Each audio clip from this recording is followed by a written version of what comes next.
Lembrando 1988, uma das coisas que mais me orgulha foi ter participado da administração quando prefeito de Roberto Requião de Melo e Silva,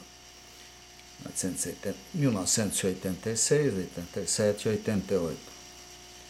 E na Constituição, no trabalho que nós fizemos, a frota pública foi algo de extrema importância, porque estabeleceu uma justiça que parte do seguinte princípio: o capital formado pelo transporte coletivo, ele sai do bolso do usuário do sistema, e o patrimônio do empresário normalmente é obtido tendo a concessão, a oportunidade de comprar os ônibus usando o dinheiro do BNDES, Finame, etc.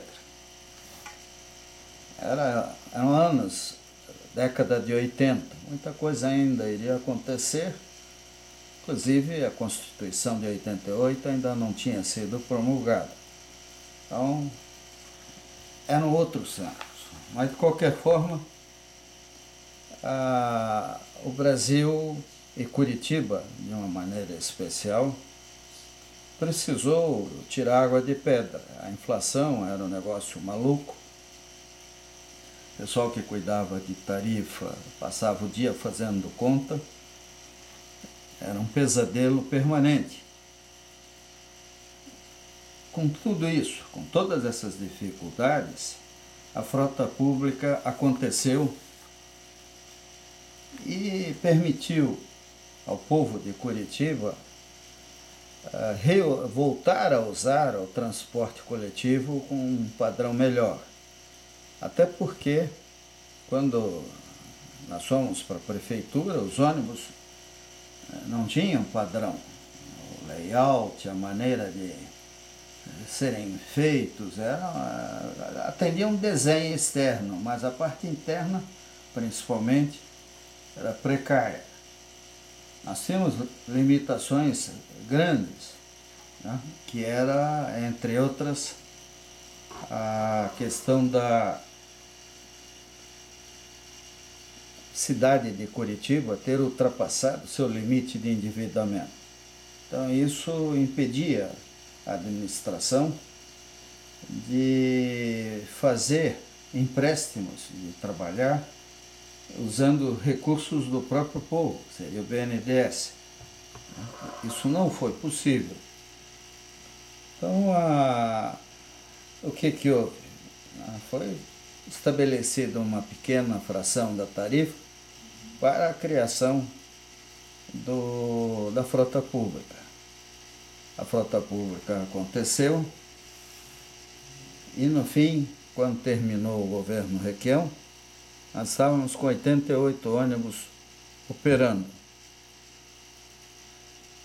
Obviamente, o texto que eu estou mostrando para vocês foi feito com uma visão até de mídia, mas reflete uma questão importante, que foi a qualidade da administração e a preocupação em atender, recuperar o sistema que se encontrava bastante degradado.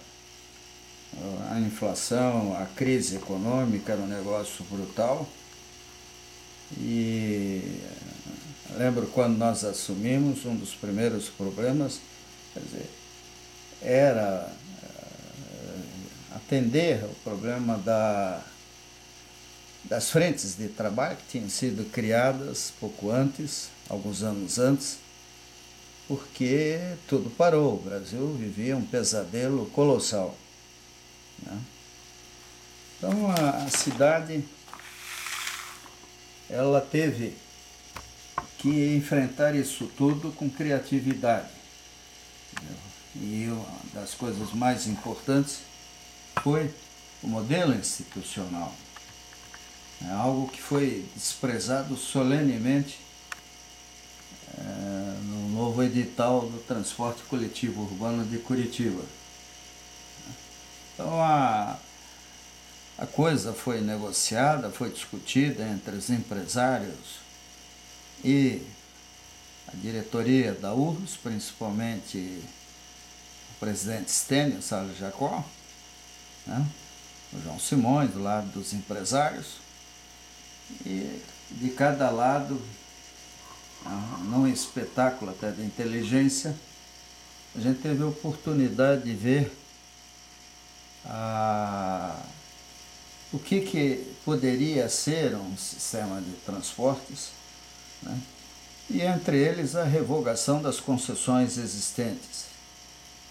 Isso foi extremamente importante para que a prefeitura pudesse de fato ter poder, porque é óbvio que concessão é um direito draconiano, né? Não é quando o governo autoriza, delega e permite que empresas privadas assumam o transporte coletivo dentro de um contrato de concessão, ele passa a lidar com um poder violentíssimo, né?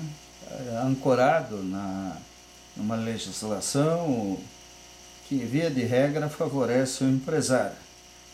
Então, fugir dessa condição, estabelecendo uma relação em que as empresas seriam permissionárias e a URBS a concessionária, era o ideal. Infelizmente, a Constituição de 88 valorizou pouco essa questão do próprio governo ser o concessionário.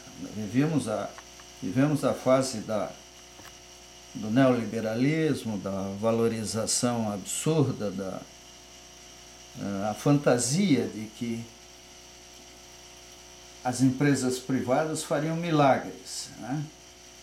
O que não é verdade, né? Nós estamos vendo no Rio de Janeiro lá, bueiros voadores, o problema tanto a empresa privada quanto pública podem falhar muito quando falta honestidade ou competência, né?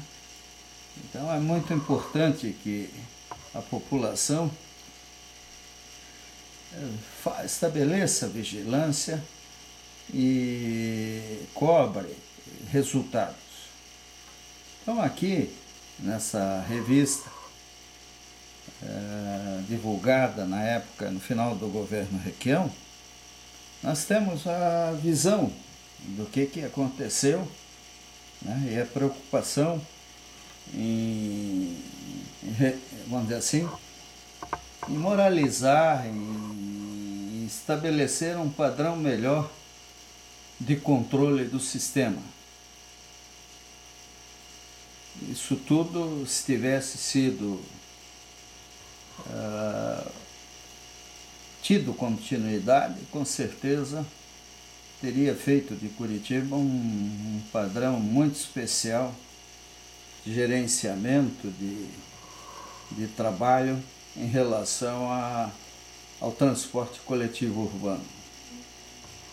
Mas nós só falávamos em frota pública, né? Uma das coisas importantes era o pagamento por quilômetro. Quer dizer, a receita era pública. Então, tanto ela poderia ser superavitária quanto deficitária, né? O fato é que era responsabilidade da URBS a questão do que se arrecadasse. E isso foi extremamente importante porque viabilizou a frota pública. Parte do dinheiro arrecadado era aplicado no transporte coletivo. E aplicado mesmo. Quer dizer, nós compramos 88 ônibus articulados, sendo que só não compramos mais porque realmente isso era fundamental, era preciso pagar à vista. época de hiperinflação e Curitiba endividada ao extremo, né? Isso nos obrigou a administração da URBS a primeiro fazer caixa para depois pagar, né, equipamentos, chassi, carroceria, tudo que foi necessário para a viabilização do sistema, né? Então, nada impede que para frente isso seja retomado, né? Em municípios que estejam discutindo a questão da licitação, da concessão, né? O ideal é que fujam da ideia de concessões, né? Que façam contratos de permissão, que gerem suas frotas públicas, porque com elas a frota passa a ser propriedade do povo.